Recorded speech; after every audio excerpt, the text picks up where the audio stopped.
मुझे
जाने दो, मेरा हाथ आ गया।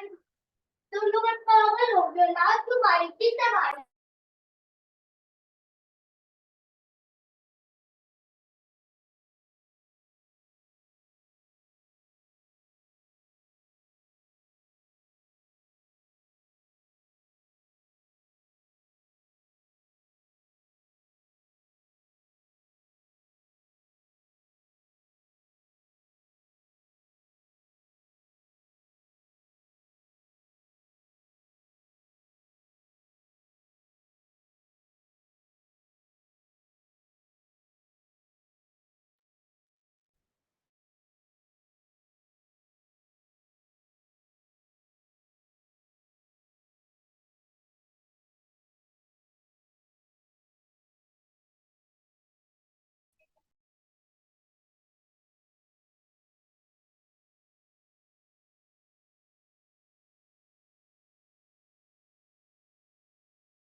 Hello everyone, Assalamu alaikum. Am I audible to all of you?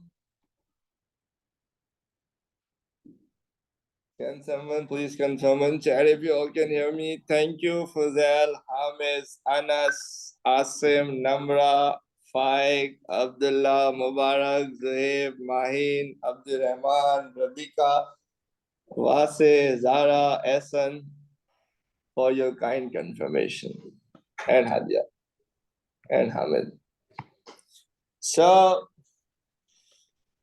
happy to see you all very active, enthusiastic to learn more about physics. Our previous class was one of my favorite classes. I actually enjoyed explaining the concept of turning effect in the previous class, where आप लोग थे पिछली class में जो मैंने Saturday को एक extra class लगाई ग्रुप पे लिंक तो आया था ना तो वो बाद में देखा वो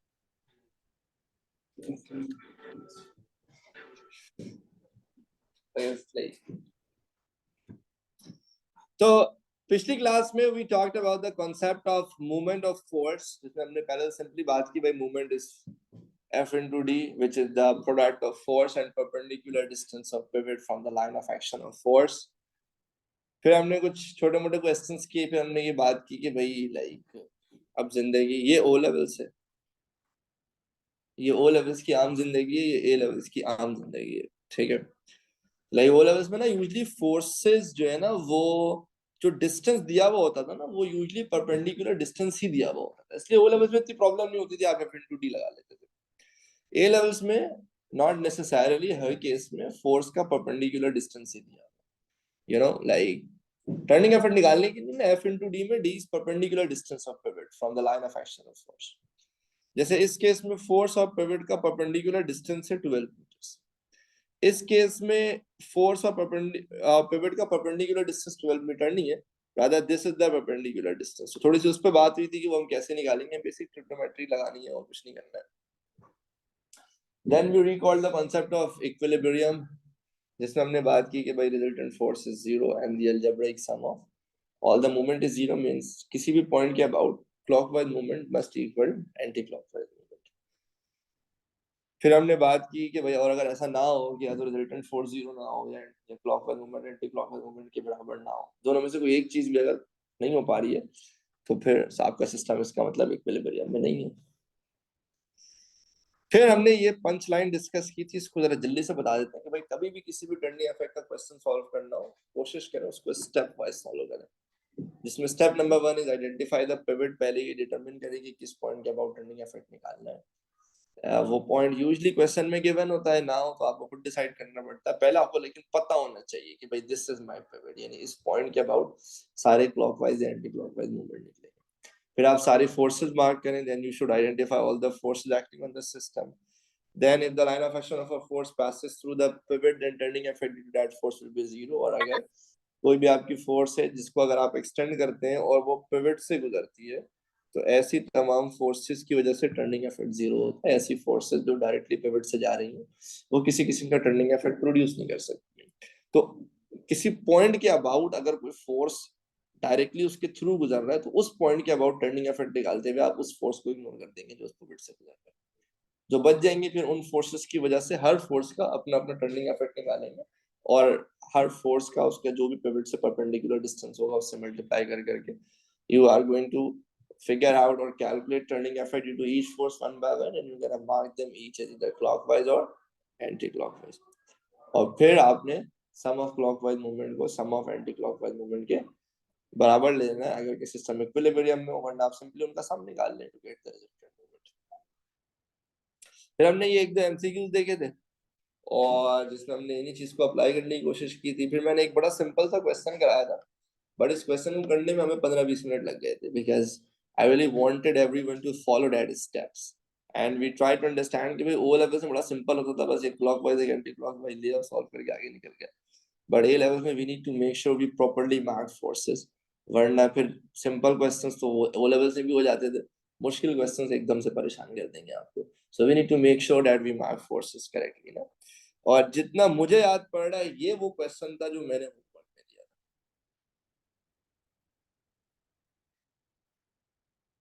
ये वैसा मैंने करा दिया था या ये मैंने होमवर्क में दिया था?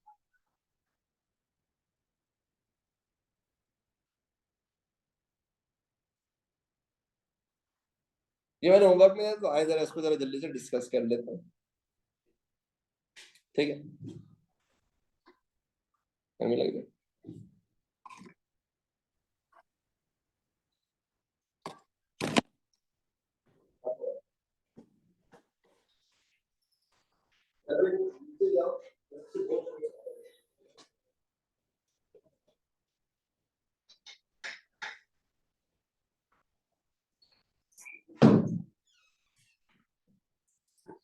जी। सो calculate the net moment about point P. So this is your point P, this is your pivot, okay? The step number 1 was identify the pivot, we identified the pivot. Step number 4 is identify all the forces acting on the system. इस system में total 4 forces act कर रही हैं। M1 का wait, M2 का wait, फिर आपका rod pivot से जिस पॉइंट पे कांटेक्ट में उस पॉइंट से कांटेक्ट फोर्स एक्ट करेगी, और एक रॉड का अपना वेट जो कि रॉड के सेंटर से एक्ट करेगा।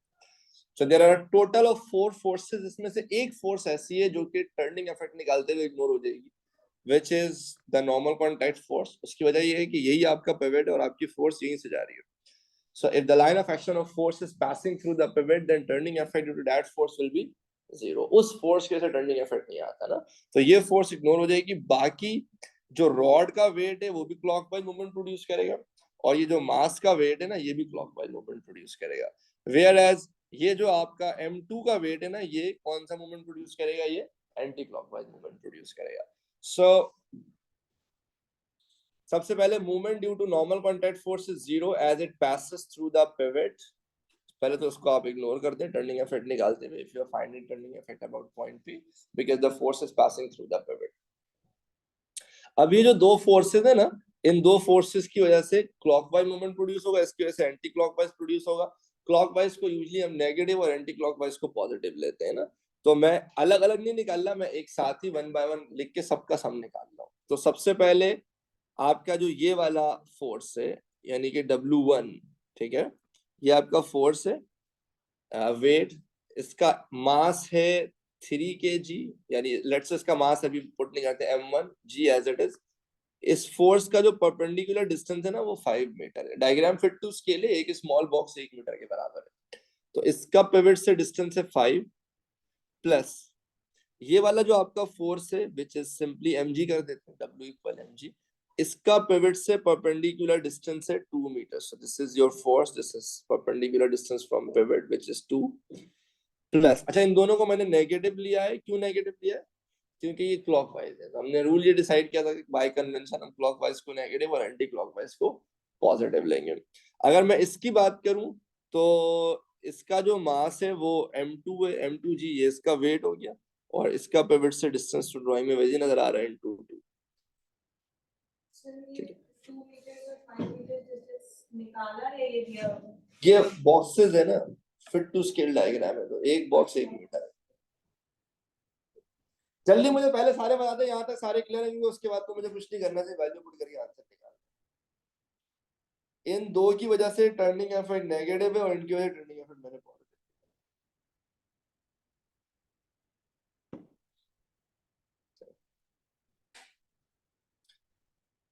अब सिंपली मास की वैल्यू M1 3 kg है, G की वैल्यू 9.81 है।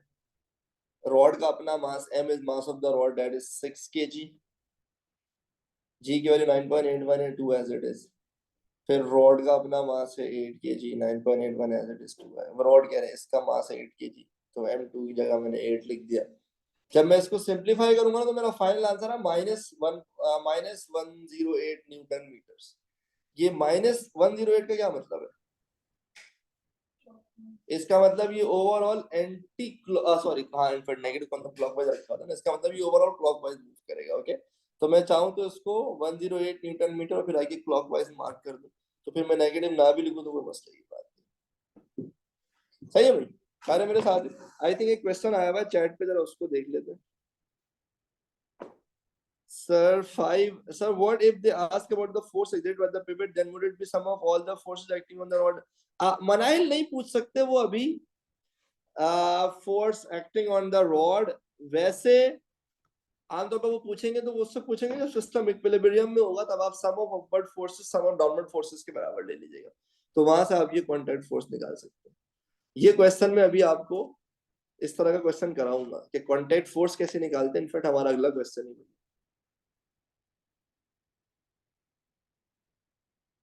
Now this is one of my favorite questions. I personally love discussing this question.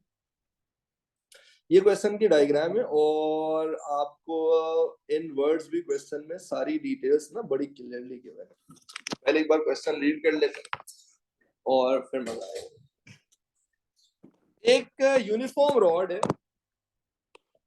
PQ. So this is your rod PQ, okay? जिसकी length 10 meter है तो this is entire 10 meters. And mass 2 kg. Rod का अपना mass 2 kg. ठीक है. Is supported horizontally at A. तो एक तरफ पॉइंट A से कनेक्टेड है 2 meters फ्रॉम वन एंड. तो एक एंड से ये 2 मीटर के डिस्टेंस पर है और at B 4 meters from other end. और ये एक पॉइंट B है जहां से सपोर्टेड है जो कि दूसरे एंड से 4 मीटर के फासले पर. ठीक है. तो आपके पास 10 मीटर की रॉड है. वो रॉड की एक एंड से 2 मीटर दूर पे एक सपोर्ट है और रॉड के दूसरे एंड से 4 मीटर की दूरी पर एक सपोर्ट है और सपोर्ट का नाम है A और B. यानी नीचे आपके पलकन रखा हुआ है कोई मास रखा हुआ है जिसने इसको सपोर्ट किया हुआ. A mass of 3 kg is placed at P. 3 kg का मास यहाँ पे रखा हुआ है ना. तो mass of 2 kg is placed at P. ठीक है भाई. वो भी आपको नजर आ रहा है. What are the normal reaction at the supports? एक काम करते हैं पहले फोर्सेस मार्क करते हैं फिर मैं आपको बताता हूँ एक्चुअली पूछना चाहिए क्या चाह रहे हैं. क्या नाम है आपका? हेमन. हेमन जरा बताएं यहाँ पे कितनी फोर्सेस एक्ट करती हैं.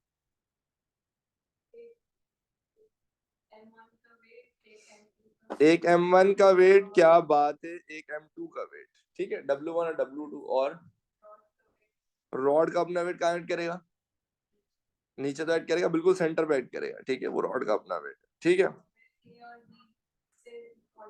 A और B से कांटेक्ट फोर्स ऊपर की क्योंकि जितने पॉइंट ऑफ कांटेक्ट होंगे उतनी कांटेक्ट फोर्स एक्ट करेगी. उतने पॉइंट से कांटेक्ट फोर्स एक्ट करेगी. ठीक है ना. और वो हमेशा परपेंडिकुलर टू द सरफेस होती है और वो ऑब्जेक्ट को लाइक ऑब्जेक्ट को पुश कर रही होती है कांटेक्ट फोर्स में. तो ये दोनों ऊपर की तरफ इसको फोर्स लगाएंगे. ये सारी फोर्सेस मैंने सही मार्क कर ली है. सारे मेरे साथ हैं यहाँ तक. जल्दी बता दे भाई. तो जब वो आपसे कहता है ना what are the normal reaction at support A and B, तो वो एक्चुअली आपसे ये दो फोर्सेस जिसको मैंने R और S दिया. आप इसका नाम कुछ भी रख सकते हैं. X Y भी रख सकते हैं. मैंने इसका नाम R और S रख दिया.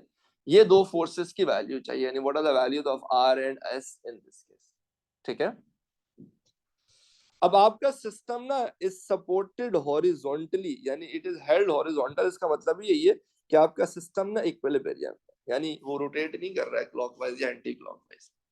जब सिस्टम इक्विलिब्रियम में होता है तो रिजल्टेंट फोर्स 0 होती है यानी sum of upward forces sum of downward forces के बराबर होते हैं और मूवमेंट अबाउट एनी पॉइंट 0 आता है नेट मूवमेंट. तो पहले आसान वाली इक्वेशन लगा देते हैं कि भाई अगर सिस्टम इक्विलिब्रियम में. पहले तो मैं ये सारी फोर्सेस मार्क कर लेता हूँ कि भाई एग्जाम में ये लिखने की जरूरत नहीं है. मैंने यहाँ पे लिख दिया ताकि आपके नोट्स बन सके कि भाई ये कहाँ से वेट ऐड कर रही है और कहाँ से कांटेक्ट फोर्सेस ऐड कर रही है. ठीक है. तो एट इक्विलिब्रियम रिजल्टेंट फोर्स 0 है मतलब sum of upward forces must equal sum of downward forces.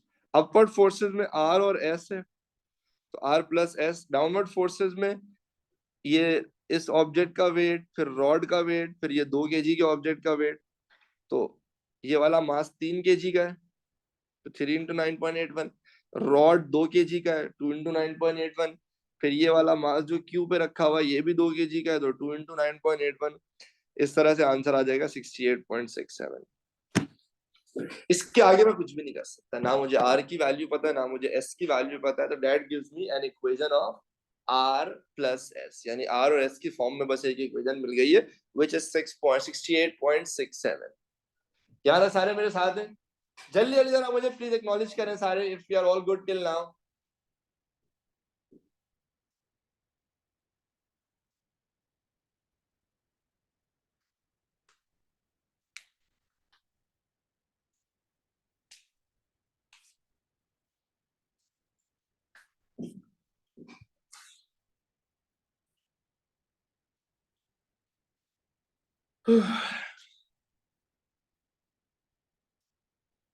अच्छा, अब ये तो एक इक्वेशन हो गई। बाकी अगर सिस्टम इक्विलिब्रियम में, तो इसका मतलब clockwise movement about any point, यानी sum of clockwise movement about any point must equal sum of anti clockwise movement about that point. ठीक है। अच्छा, अब यहाँ पर इन्होंने मुझे मेंशन नहीं किया। मैंने आपसे क्या कहा था, जब भी टर्निंग एफर्ट निकालते हैं ना, तो आप डिसाइड करते हैं कि which point should be consider as your pivot. Question में कहीं भी नहीं बोला हुआ पॉइंट ए को पिवट ले, पॉइंट बी को पिवट ले, सही है। तो मैंने क्या किया, मैंने पॉइंट ए को पिवट अज्यूम कर लिया। आप चाहें तो पॉइंट बी को भी पिवट अज्यूम कर सकते हो, उससे आपके आंसर में कोई फर्क नहीं पड़ेगा, सही है। अभी पॉइंट ए को जरा समझते हैं। अगर पॉइंट ए मेरा पिवट है, तो पॉइंट ए के about sum of clockwise movement must equal sum of anti clockwise movement. मेरे पास सिस्टम में टोटल 1 2 3 4 5 फोर्सेस एक्ट कर रही हैं। क्या कोई मुझे बता सकता है, अगर पॉइंट ए मेरा पिवट है, which force should I be ignoring while calculating turning effort? It has to be the force R. Why?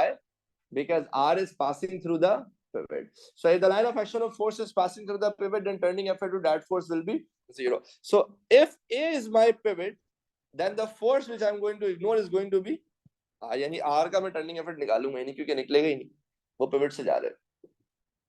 अच्छा, अब जो W है ना, ये क्लॉकवाइज मूवमेंट प्रोड्यूस करेगा, W2 भी क्लॉकवाइज मूवमेंट प्रोड्यूस करेगा, whereas W1 anti clockwise movement produce करेगा और S भी एंटी क्लॉकवाइज मूवमेंट प्रोड्यूस करेगा। ऐसा ही है।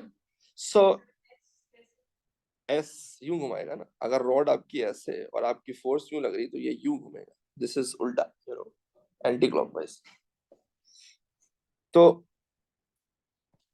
अच्छा, मैं W की जगह mg लिखूंगा, तो G की वैल्यू पुट नहीं करूंगा, मैं एंड में G की वैल्यू पुट कर दूंगा, लंबी हो जाती है बस। हाँ, अगर हम B को पिवट लेंगे तो फिर R क्लॉकवाइज। क्या बात है, बिल्कुल नहीं, B को पिवट लेंगे तो R हाथ लॉन्ग, ठीक, सही।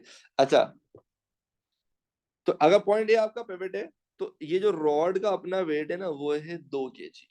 तो 2 इंटू जी का मतलब 2 इंटू 9.81, यानी ये इसका वेट है। मैं जी की वैल्यू नहीं पुट कर रहा हूँ, मैं सिर्फ जी लिख रहा हूँ। This is force.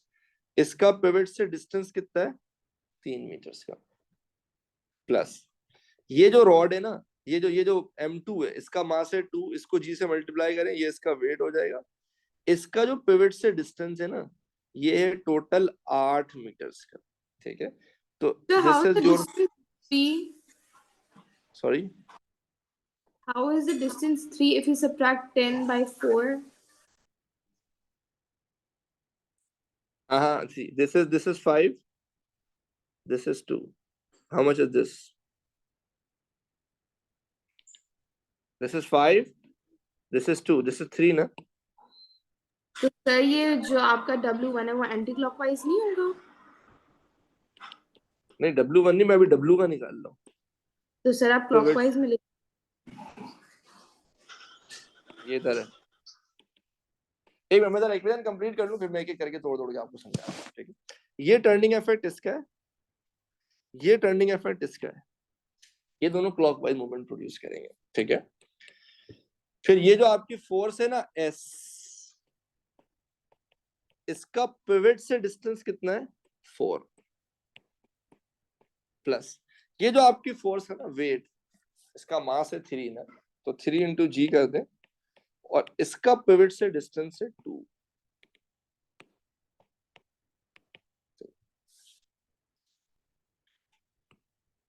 मैं जरा यहाँ पे मार्क कर देता हूँ, दिस इज F, ये ऐसे कर देता हूँ, this is W, this is D, this is W2, ये उसका डिस्टेंस, this is W1, और ये उसका पिवट से डिस्टेंस, ठीक है। अब बताओ भैया, ना सबको इक्वेशन समझ में आ गई? Clock sum of clockwise movement sum of anti clockwise movement के बराबर कैसे बना? इफ देयर इज एनीवन जो मुझे चाहता है कि मैं ये इक्वेशन दोबारा समझा दूं, just say please explain again. System horizontally है ना, लिखा हुआ है हॉरिजॉन्टली सपोर्टेड है।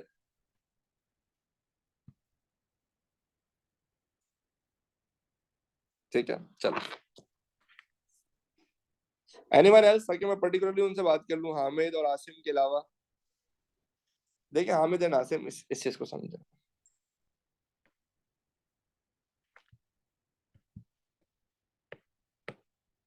क्या आप ये मानते हैं ये फोर्स इस पॉइंट के अबाउट, ये जो फोर्स है ये इस पॉइंट के अबाउट, लेट्स से ये आपका रॉड है, ये आपकी फोर्स है, ये क्लॉकवाइज मूवमेंट प्रोड्यूस करेगा? है भाई गाइस, मस्तियां नहीं? ठीक है, तो आपकी फोर्स है 2g। 2 का मतलब मास इज 2, g इज 9.81। ये फोर्स हो गई, और आपका जो परपेंडिकुलर डिस्टेंस फ्रॉम पिवट है दिस इज 3।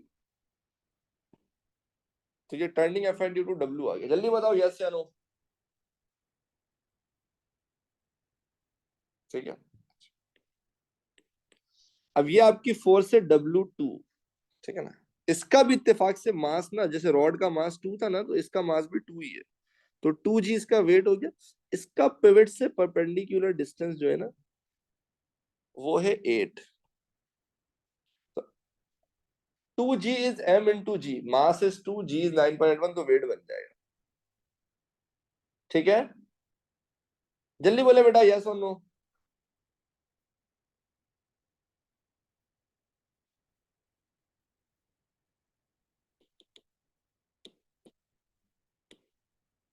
ये डिस्टेंस 3 है ना बेटा? अभी अपनी आसानी के लिए ना बस बॉक्सेस काउंट कर लो। This is a fit to scale diagram. एक बॉक्स इज 1 मीटर, सारे डिस्टेंसेस पिवट से होंगे। सही है। अब मुझे एक बात बताइए, जो फोर्स एस है ये एंटी क्लॉकवाइज मूवमेंट प्रोड्यूस करेगा ना? इसका पिवट से डिस्टेंस कितना है? 1 2 3 4, तो एस इंटू 4 हो गया। जल्दी यस या नो। ठीक है, सिमिलरली ये जो आपकी फोर्स है ना W1, इसका मास है, यानी इस ऑब्जेक्ट का मास है 3 kg। तो जब मैं 3 को g से मल्टीप्लाई करूंगा तो 3 इंटू 9.81 हो जाएगा, फिर मैं उसको 2 से मल्टीप्लाई कर दूंगा तो आंसर आ जाएगा d। वो मतलब turning effect due to this force. तो इस फोर्स की वजह से टर्निंग इफेक्ट इज दिस।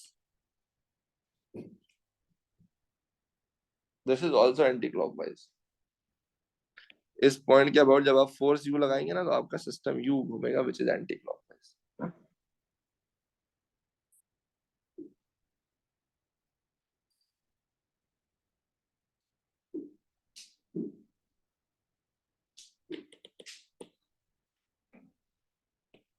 ये आपकी फोर्स है और ये आपका डिस्टेंस है। तो सर हमें इसमें क्या पता चलेगा कि नॉर्मल रिएक्शन क्या होता है? एस और मोहम्मद आर को आसिम, निकालना हाँ है वो तो हमने। अभी वो मैं अभी सिंपलीफाई करके बता देता हूँ। यहाँ से अब सही। एस की वैल्यू निकाल लूंगा। सही है। 3 into 2 is 6g, 8 into 2 is 16g, 4s plus 3 into 2 is 6g। ये 6g कैंसिल हो जाएगा। 16g is equals to 4s, 4 1s are 4, 4 4s are 16, तो s is equals to 4g। g की वैल्यू है 9.81। यहाँ से आपको s की वैल्यू मिल जाएगी 39.2। और मुझे हर पॉइंट पे g की वैल्यू 9.1 लिखना आसान काम है यार, इसलिए मैंने सिर्फ g लिख दिया था हर जगह, मास को g से मल्टीप्लाई कर दिया था बस। ठीक है, अब यहां से आपको s की वैल्यू मिल गई, अब r कैसे निकालेंगे? मेरे ख्याल से ऊपर पीछे इक्वेशन नंबर 1 को कॉल कर लेते हैं। r प्लस s में s की वैल्यू पुट कर देते हैं s 39.2 इक्वल्स 68.67। आपका आंसर आ जाएगा 29.4 न्यूटन।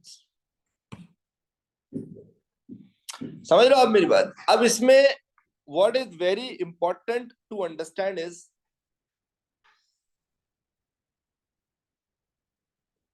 इसी क्वेश्चन को अगर कोई बच्चा पॉइंट बी को पिवट लेके सॉल्व करता तो उसके पास आर की वैल्यू आती और फिर वो इसी इक्वेशन में आर की वैल्यू पुट करके एस की वैल्यू निकाल सकता था।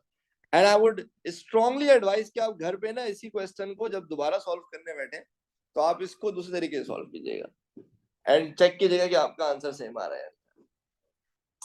और कुछ बच्चे ये भी करते हैं कि वो ये इक्वेशन बनाते ही नहीं है, वो बस एक बार ए के अबाउट पिवट अज्यूम करके एस की वैल्यू निकाल लेते हैं और फिर एक बार आर के अबाउट पिवट अज्यूम करके वो बी के अबाउट पिवट अज्यूम करके आर की वैल्यू निकाल लेते हैं, क्वेश्चन सॉल्व हो जाता है। तो यूं भी कर सकते हैं आप।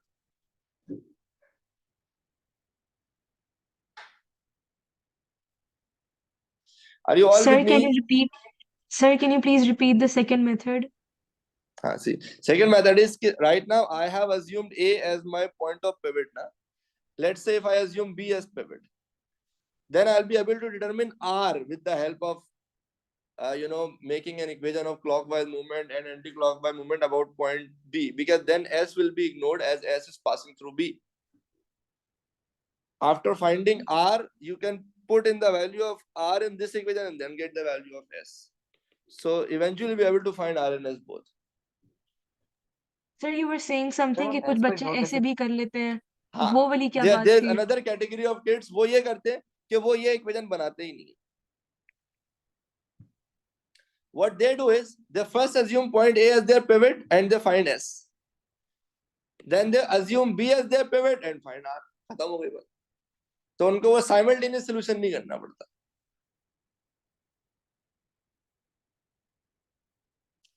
समझ गए आप जो मेथड में कहते हैं मैथ्स को बिल्कुल इग्नोर कर देंगे, वो कैसे करेंगे? किसको इग्नोर कर देंगे? समझ नहीं आया मुझे। आपने कहा था ना एक सॉल्यूशन में मतलब आप सिर्फ आर को नहीं फोकस नहीं करेंगे और बड़ी एस को इग्नोर कर जिसमें देंगे। अगर आप मुझे एक बात बताओ, अगर पॉइंट बी आपका पिवट होगा तो ऐसे इग्नोर नहीं होगा क्या?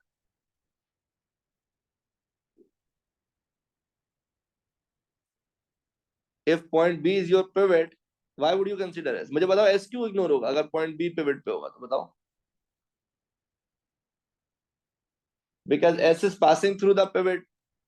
अभी पॉइंट A को कंसीडर करते हुए तुमने R को इग्नोर किया था ना, क्यों इग्नोर किया R? Because R is passing through the pivot. जब आप S को पॉइंट B यानी जब आप B को पिवट अज्यूम करोगे तो फिर आपको S इग्नोर करना पड़ेगा, because that is passing through the pivot. समझ आ रही है बात?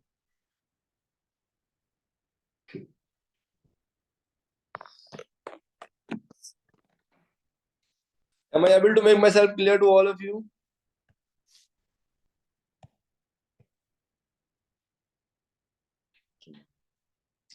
गलत कोई भी तरीका नहीं है, सबसे आंसर सेम है। चलो भाई अब जरा इस क्वेश्चन को डिस्कस करते हैं। This is a good question. भाई एक प्लैंक है, नीचे कोई स्ट्रीम ऑफ रिवर जा रहा है, ठीक है, और प्लांट दो तरफ से सपोर्टेड है, ठीक है ना। एक इस तरफ से, बहुत कॉमन है ना, कराची में तो अक्सर गलियों में नाले बह रहे होते हैं तो लकड़ी का तख्ता लगा दिया जाता है लोगों के रोड पार करने के लिए। तो हमारे लिए तो खैर बिल्कुल ही कोई अनरियल सीन नहीं है ये। तो एक यूनिफॉर्म प्लैंक है ए बी, जिसकी लेंथ है 5 मीटर, ठीक है, और प्लैंक का अपना वेट है 200 न्यूटन, ठीक है। It's placed across a stream as shown in figure 3.1, ठीक है। स्ट्रीम का नाम है लियारी नदी।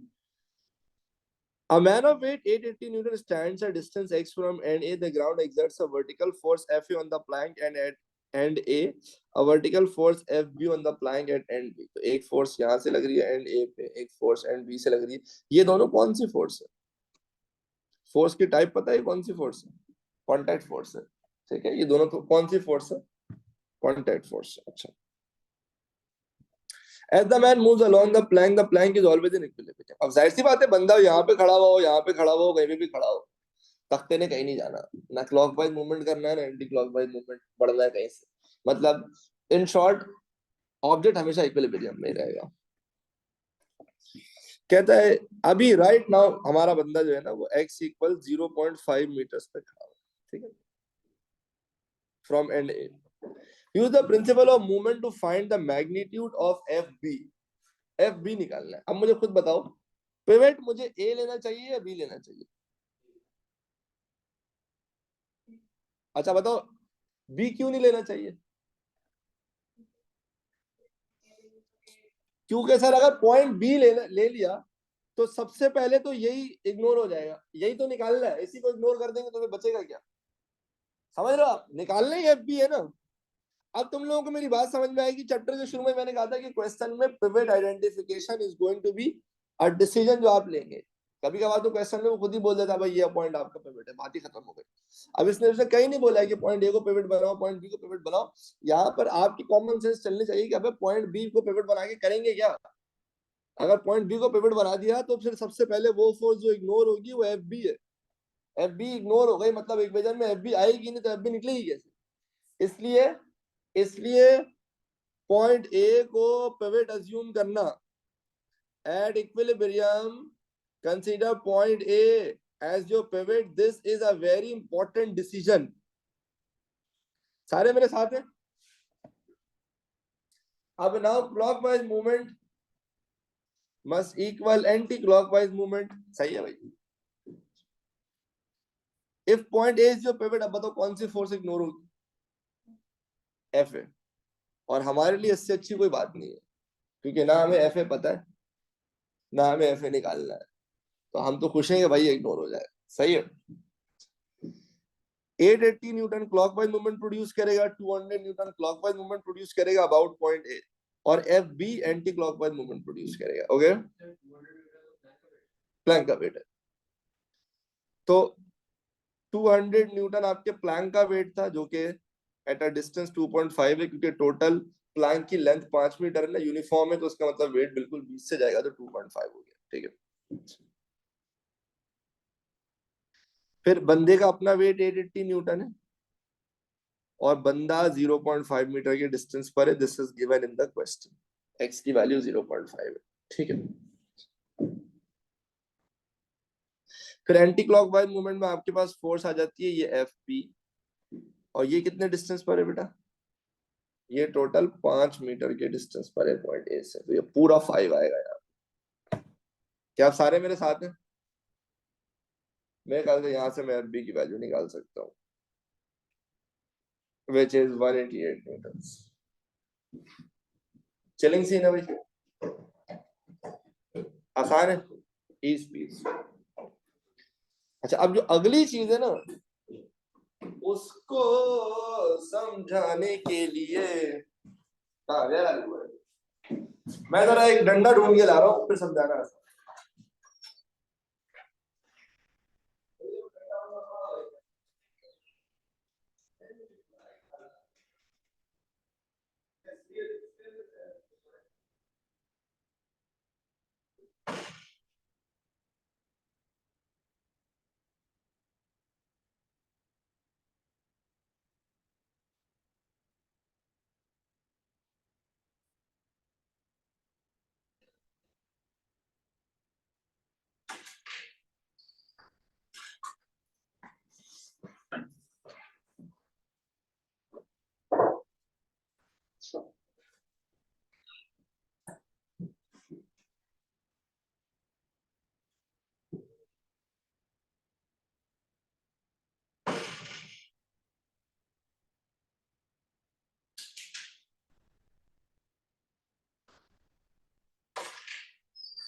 चलो भाई,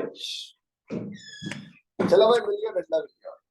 चलो बॉयज, आप कोई काम वाम भी करती हैं? आप एक काम करें,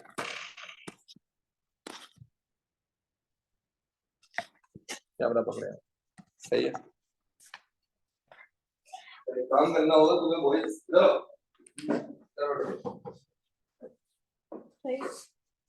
चलो नहीं, दोनों को लेकर आ जाए। परेशान मत, बैठो बैठो बैठो। यहाँ पे अपना हाथ रखो, एक भाई साहब अपना हाथ यहाँ रखते और एक भाई साहब अपना हाथ यहाँ रखते। ये सामने क्या आ रहा है, तुम इधर से बना लो, ये हमारा ये आ रहा है। सही है भाई? अब सही, ये सही है भाई? तो ये बीच में स्ट्रीम है, ठीक है, ये बीच में ये बंदा चल रहा है। सही है? अच्छा, अब मुझे एक बात बताओ कि भाई एक इधर से ये भाई साहब का हाथ है और इधर से ये भाई साहब का हाथ, ठीक है, और ये एक बंदा है जो कि इस पे चल रहा है। बंदा जब यहाँ है तब भी सिस्टम इक्विलिब्रियम में, बंदा जब यहाँ है तब भी सिस्टम इक्विलिब्रियम में, यहाँ भी इक्विलिब्रियम में, यहाँ भी इक्विलिब्रियम में, यहाँ भी इक्विलिब्रियम में। लेकिन ईमानदारी से एक बात बताइएगा, जब ये बंदा यहाँ पर है आपको ज्यादा कांटेक्ट फोर्स फील हो रही है ना? यही बंदा जब आपसे दूर जा रहा है कांटेक्ट फोर्स कम हो रही है।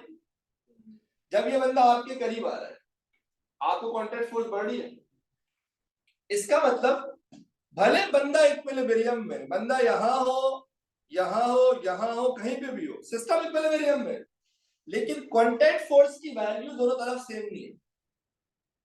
समझ लो आप मेरी बात? एक तरफ यानी बंदा जब जिस पिवट के करीब होगा ना उधर कांटेक्ट फोर्स की वैल्यू ज्यादा होगी, और जिस पिवट से दूर होगा उधर कांटेक्ट फोर्स की वैल्यू कम होगी। ठीक है ना?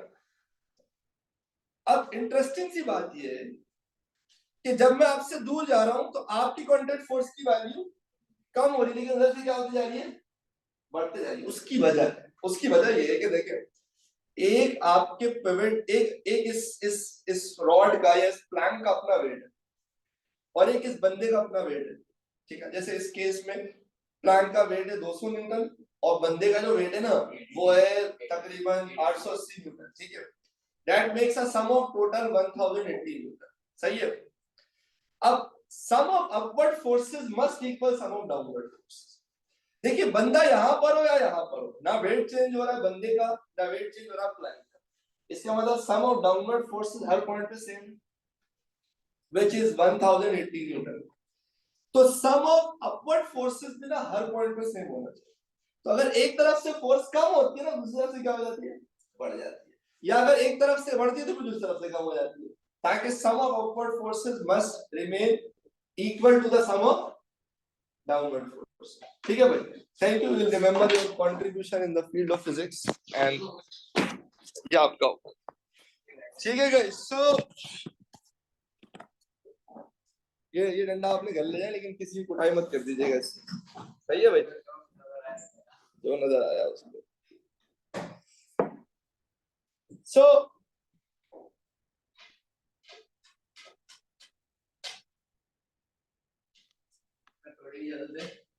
नहीं, काम आती है इस तरह की स्टेक्स। अच्छा भाई, सो अब अगर आप यहाँ पे देखें ना तो आपको उन्होंने ग्राफ दिया हुआ है जिसमें वो ये कह रहा है कि भाई जैसे ही हमारा ये बंदा यहां से यहां जाता है, सही है, तो पॉइंट ए पर जो फोर्स की वैल्यू है ना वो कम होती जाए। ऐसा ही है, because the person is going away from A. आप देख रहे हो ये x की वैल्यू बढ़ रही है ना, x is the distance from A. तो जैसे जैसे बंदा आगे जाता जा रहा है वैसे वैसे आप देखें फोर्स की वैल्यू क्या होती जा रही है? ए की कम होती जा रही है। कह रहा आप एक काम करें, बी के फोर्स का ग्राफ बना। अगर ए क्या कम हो रहा है तो बी का क्या हो रहा होगा? बी का बढ़ रहा होगा। समझ लो? और ऐसे बढ़ रहा होगा कि सम हमेशा, जैसे अगर सम ऑफ डाउनवर्ड फोर्सेस कितना है, इसका वेट 880 और प्लैंक का वेट है 200, तो sum of downward forces is 1080। अब अगर ये हमेशा कांस्टेंट रहेगा, यानी जितना सम ऑफ डाउनवर्ड फोर्सेस है उतना ही सम ऑफ, क्योंकि मूव करने से बंदे का वेट चेंज नहीं हो रहा, प्लैंक का वेट चेंज नहीं हो रहा, तो सम ऑफ डाउनवर्ड फोर्सेस जो है वो सेम है, तो सम ऑफ अपवर्ड फोर्सेस भी वही होना चाहिए ना। तो हो रहा ये कि अगर आपके आगे जाने से एफ ए की वैल्यू कम हो रही है तो एफ बी की वैल्यू उसी प्रोपोर्शन से क्या होनी चाहिए? उतनी क्वांटिटी में बढ़नी चाहिए। तो अगर फॉर एग्जांपल शुरू में at x equal 0 let's say force on pivot A is 980, अगर मैं इस ग्राफ से देखूं तो एक अंदाजे के मुताबिक ये वैल्यू 980 आ रही है, तो उस वक्त B की वैल्यू पता कितनी होनी चाहिए? 100, ताकि 980 और 100 को ऐड करेंगे टोटल आंसर कितना आ जाएगा? कितना आ जाएगा? 1080। समझ रहे हो आप मेरी बात? अब जब ये कम हो रही थी तो मैंने उसको बढ़ता हुआ दिखा दिया, और जिस हिसाब से कम हो रही थी आपसे वही मैंने बढ़ता हुआ दिखाया।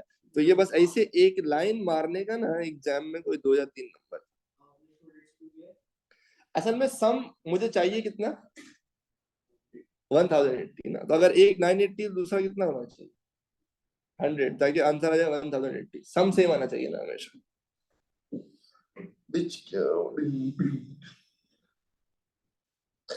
बोलो ना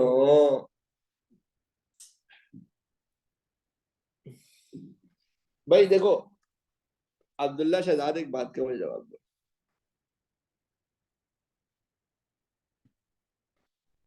क्या आप ये बात मानते हैं कि जैसे जैसे ए की कांटेक्ट फोर्स बढ़ रही है वैसे वैसे बी की कांटेक्ट ए की कांटेक्ट फोर्स कम हो रही है वैसे वैसे बी की बढ़नी चाहिए? ये सबको समझ में आ रहा है ना?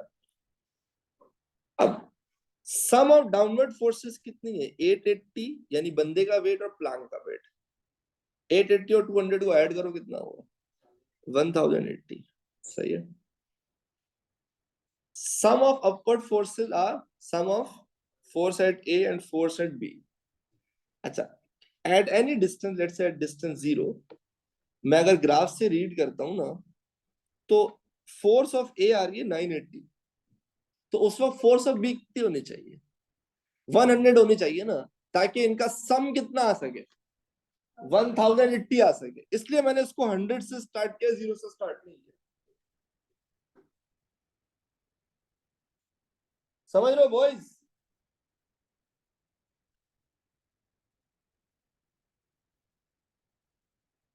और फिर जैसे जैसे इसको मैंने गिरते हुए दिखाया वैसे वैसे इसको मैंने उठते हुए दिखाया, खत्म हो गया। तो कोई आपसे पूछे फिजिक्स आसान है या मुश्किल, तो बोलना बहुत आसान है, ऐसे एक लाइन मारो 2 मार्क मिल जाते हैं। इतना आसान तो कोई भी सब्जेक्ट नहीं होगा, है ना? ऐसे एक लाइन मारने का 2 नंबर मिल जाए, इजी टू स्कोर।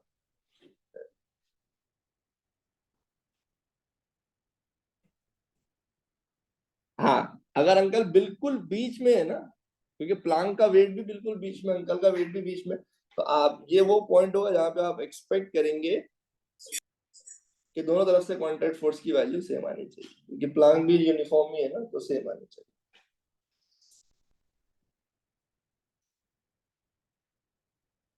बोलो ना, सही है।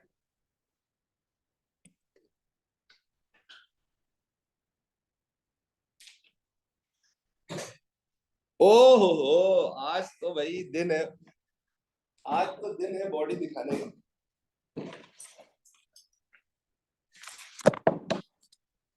देखिए इस ड्राइंग को अगर आप गौर से देखें ना, तो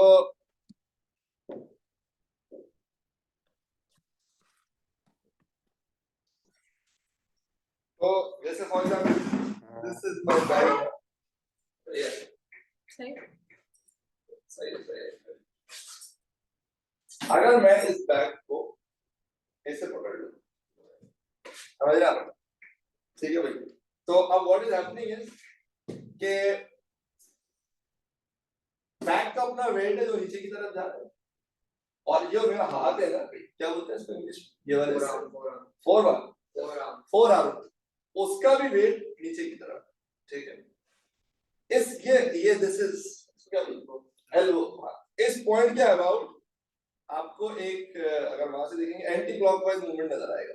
ठीक है, अब ये जो आपको मसल्स नजर आ रहे हैं ना, इनमें बाइसेप्स, ये इनमें आती है टेंशन, जो कि एक ऊपर की तरफ फोर्स लगाती है, और वो अच्छी खासी फोर्स होती है, क्योंकि डिस्टेंस बहुत छोटा है ना आपके एल्बो के साथ, तो वो ऊपर की तरफ खींचती है, ये दोनों नीचे की तरफ खींचते हैं। अगर सिस्टम इक्विलिब्रियम में, इसका मतलब anti clockwise movement, in fact clockwise movement about my four arms, about my biceps must equal to the clockwise movement about because of the weight and my hand. Body दिखाने उम्र में ज्यादा बॉडी नहीं दिखानी चाहिए।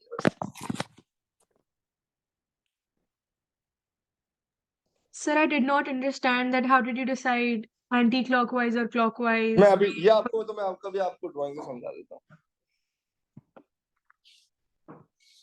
देखिए, this is your pivot, okay, your elbow, सही है। तो जो बंदे का अपने जो फोर आर्म का वेट है ना, वो इधर जा रहा है, और जो उसने अपने हाथ में 100 Newton, oh my God, 10 KG का ऑब्जेक्ट ऐसे हाथ में रखा हुआ है इसने, ठीक है, इसका वेट इधर जा रहा है। तो देव, ये दोनों वेट कौन सा मूवमेंट प्रोड्यूस करेंगे? क्लॉकवाइज। और ये जो बाइसेप में जो टेंशन प्रोड्यूस होती है ना, जो आपके बाइसेप्स खिंचाते हैं, वो एक फोर्स प्रोड्यूस करते हैं ऊपर की तरफ, दैट प्रोड्यूसेस द, जैसे इस केस में ये दोनों forces anti clockwise movement produce करेंगे और ये क्लॉकवाइज मूवमेंट प्रोड्यूस करेगा। सही। तो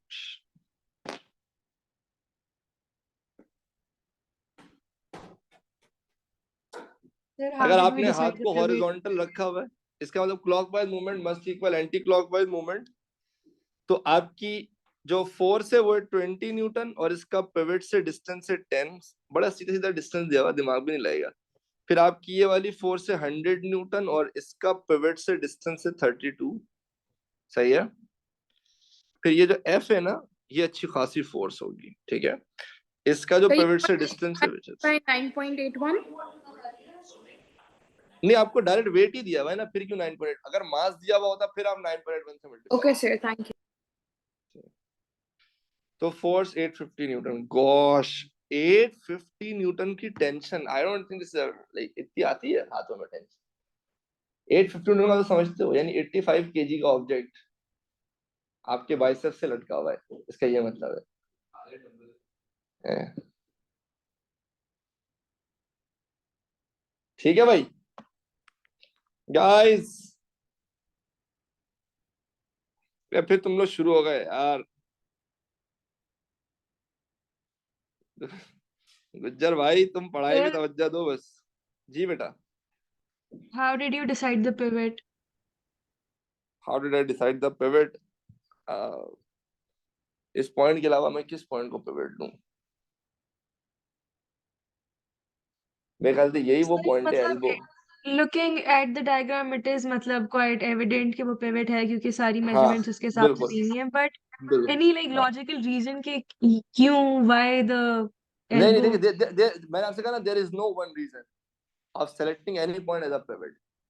You know, this is why I have been emphasizing the fact that deciding the pivot is going to be a smart decision, you know, until or unless it's very clearly given in the question that find moment about this point. The debate on pivot ends here. But if it's not given the question, just say like you see, it's a very common sense in this question to use this point as the pivot. और जैसे अभी मैं और भी questions कराऊंगा आपको, जैसे पिछले क्वेश्चन में हमारे पास लिबर्टी, जैसे इस क्वेश्चन में हमारे पास लिबर्टी नहीं, हम बहुत बेवकूफ कहलाते हैं अगर हम पॉइंट बी को पिवट लेते, बिकॉज हमें जो फोर्स निकालनी थी वो ओमिट हो जाती। सिमिलरली इस क्वेश्चन में इट्स नॉट अ मैटर, आप ए को पिवट ले लें तब भी आपका आंसर आ जाएगा, आप बी को पिवट ले लें तब भी आंसर आ जाएगा। So scenario to scenario, you know, there is a scenario where you can pick up any point, you'll end up with your answer. There's a scenario where if you don't pick up a particular point as your pivot, you may end up not getting your desired answer, you know. So there's a situation where there is only one possible pivot, so you are gonna pick up that point as your pivot. Similarly, जैसे अगर मैं अभी आपको एक और question दूंगा ना, which is going to be your homework, like take a photo of this question.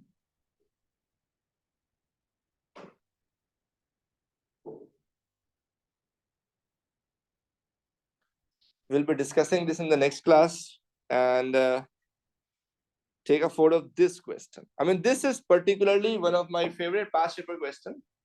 The reason being is that this allows me to go into the depth, you know, like इस question को solve करने में जो अच्छी चीज है वो ये कि it's not just about finding the answer, it's about अच्छा फोर्सेस का गेम समझ आएगा ना। सही है।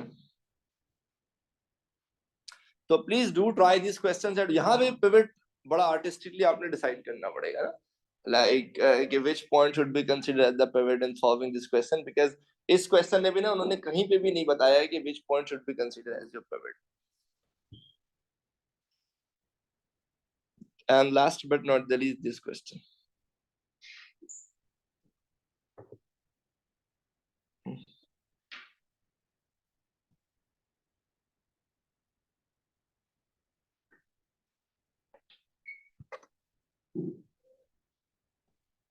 एक इस क्वेश्चन की भी तस्वीर लेंगे, ठीक है। तो इंशाल्लाह I'll be trying my level best to discuss all of these questions in the next class, but I mean इससे अच्छा कुछ नहीं होगा कि आप पहले खुद भी इन क्वेश्चंस को ट्राई करें, ठीक है। और ये फटो ऊपर से यार कुत्ते आ गए। ठीक है भाई, तो if there's any question other than your milk shop, please feel free to ask or we can end the discussion here. ठीक है भाई। Sir, when are we expected to be done with our syllabus? हाँ, it's a good question. We are expected, देखो मेरा usually जो plan होता है ना वो ये होता है कॉलेज के साथ साथ ही निपटा दिया जाए, यानी कोर्स कंप्लीशन। यूजली मैं कॉलेज में कोर्स कंप्लीट करता हूँ, बड़े फैक्टर्स हैं, बड़े वेरिएबल्स हैं, इस पर डिपेंड भी करते हैं। यूजली मेरा कोर्स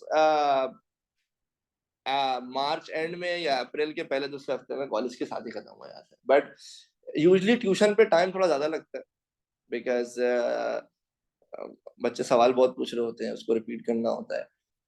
बट मोर उसके बाद फिर हम ईयरली पेपर सॉल्व कर रहे होते हैं। जैसे अभी भी मिड्स में भी, जैसे मेरा कॉलेज में इरादा है वर्क एनर्जी पावर तक कराने का था, तो मैं आपको भी ना विंटर वेकेशन से पहले पहले वर्क एनर्जी पावर करा दूंगा। तो बस उसको हम साथ साथ ही लेके चल रहे होंगे, ताकि आपकी साथ साथ प्रिपरेशन। सर हाँ, वो ये बच्चे जो आप प्राइवेट है उनको मिड टर्म देता हूँ जी। सर आप ये वाला चैप्टर मतलब कॉलेज में नहीं पढ़ाएंगे, तो यहीं पे पढ़ाएंगे इसको? हाँ, वो हम डिस्कस करते हैं ना, उसमें जो भी इशू होगा हम आगे भी डिस्कस करेंगे। ठीक है।